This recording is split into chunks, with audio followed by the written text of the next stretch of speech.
Hey, welcome back to the Lighthead online video show brought to you by Keystone. Go to KEYSTONTECH.com. This is not my usual intro, but Michael threw it on me, so I'm giving it to you. What do you think, Mike? I think you got to go to KEYSTONETECH.com, baby. KeystoneTech.com. Light made easy, the retrofit kings. Woo! That's how you do it. Hey, today, Yo. I want to talk to you about something that happened 2 hours ago. I was in my office and I just happened to be there, and somebody came in and somebody at the front desk said, "Hey, there's a person here to see you," and said they want to talk to you. And they had something on their shirt. I couldn't read what it was, so I said, "Yeah, bring him in. I always got to see what's going on." So what happens is a lighting salesperson from a competitor comes in and sits down and starts talking to me, and he just says, "I've been doing this for 5 years. I've been with this company that we're based out of our homes. It's me and another person. We're buying everything from China. We're importing it. Um, and I'm selling the product. I don't know what I pay for it. I know what I'm supposed to sell it for. The owner kind of controls all of that, but I'm losing a lot of jobs lately, and I'm starting to see the value of working for a company like yours. I'm not. This podcast is not to promote Premier Lighting, but a company that's been established, that has a base, that has a background, that has inside support, people there to help them."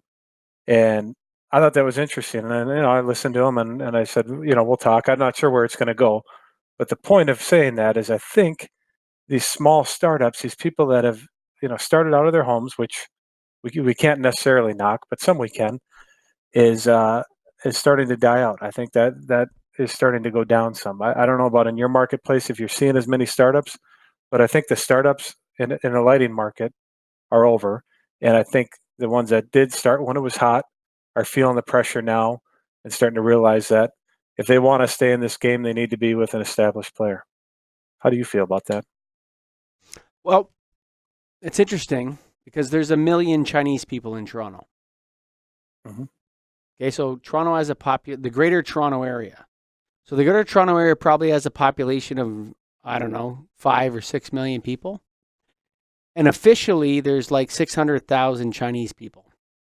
Like, I'm not talking about of Chinese origin. I'm talking about people born in the mainland of China who now live in southern Ontario. That's a lot of people, dude. That is a lot. Like, it might be 50,000 in Minneapolis or 16,000. It's 1 million. Right. So 600,000 legal, 400,000 student visas and other loopholes, and then illegal in Toronto. Mm-hmm. There's a lot. There's whole swathes of Toronto that are that have gone from being, like Toronto to being little massive Chinatowns. Okay? And regardless as to whether you think this is a bad or a good thing, I'm not commenting on that. I mean, it is what it is. I mean, Canada is a land of immigrants, and we welcome them. But one of the major sources of revenue for people from China is LED lighting. There are so many stores in Toronto for people and the greater Toronto area from mainland Chinese people that sell lighting. And the lighting is directly imported from a factory and whatever else. Now, these people have been introduced to my market from the last 4 to 7 years. So I go from 0 competitors in 2013 to 26 or so. I showed you 17 or something like that. There's more now. Yeah. But they're starting to call me and ask me to buy their stock. Of old lighting or lighting that they brought in. Yeah. Okay. For a good price. Yeah, like a really, really good price. Mm-hmm. Right? So, because what's hilarious is that I've been selling to the Chinese community for years, many, many Chinese customers. For years, we always had a Mandarin speaking person on our order desk. Since the LED boom, we abandoned that a little bit, but now it's probably time to start thinking about bringing in a Mandarin guy on the Atlas Lighting order desk, because a lot of the Chinese guys are like canaries in the coal mine. They're out, dude. It's not a gold mine anymore. It's not like everybody's wheeling and dealing on LED like they used to. So these people that are offering you the inventory, are they bringing in new? You probably No, they're don't know done. that, They're but out. No, they're out, dude. They want out. closing the Oh, door. yeah, they're closing the doors. Mhm. Yeah, dude, they're out because the only reason they know of me is because I recycle other light bulbs for them. So I'm the largest light bulb recycling center in the city of Toronto. So all of my competitors bring their recycling to me. So I know who all my competitors are. And all of them buy from me because I have the name brands.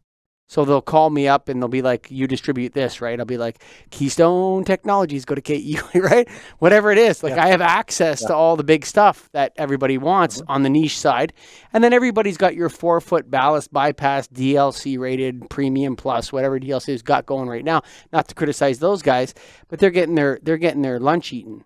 So yes, long story short, and a lot of the guys, I actually think it's a bright future for me because do I like recycling their lights? Sure. Would I rather they weren't around selling light bulbs? Yep.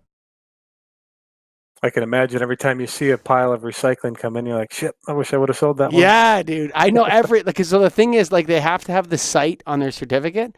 So I know every building in Toronto I didn't retrofit. It comes in, it's like, oh, shit, we had a proposal on that one. But I don't share, like, the person that does the recycling in my business, they don't share information. There's no, like, information sharing. It's absolutely 100% legit. If they bring us the recycling, that's it. You know what I mean? We don't get involved or whatever, and we're happy to recycle the lamps and take care of that customer. And a lot of them buy from us, so I don't compete with my customers. So, but yeah, dude, it's a competitive market, but you know what? If it reduced by 50, 60, 70%, I would be so happy, dude. Because even in a shrinking market, so if a market is shrinking, right? So if the market for phones that have keyboards start to shrink. Like that one? Yep. Like this one here. And then it hits rock bottom and then comes back, actually. If you're the only person that has phones that have keyboards, or now I'm not going to compare myself to BlackBerry, but the point is that I'm in lighting, dude. I ain't going anywhere. I'm doubling down. And from my perspective, it's like, bye. Oh, all those warranty issues? Yeah, we can fix them. Happy to do that for you. We're still here. We're still alive. You remember that rap song by Dr. Dre and Snoop Dogg? They've done a few of them. Yeah. Coming real. It's the 2 the next episode.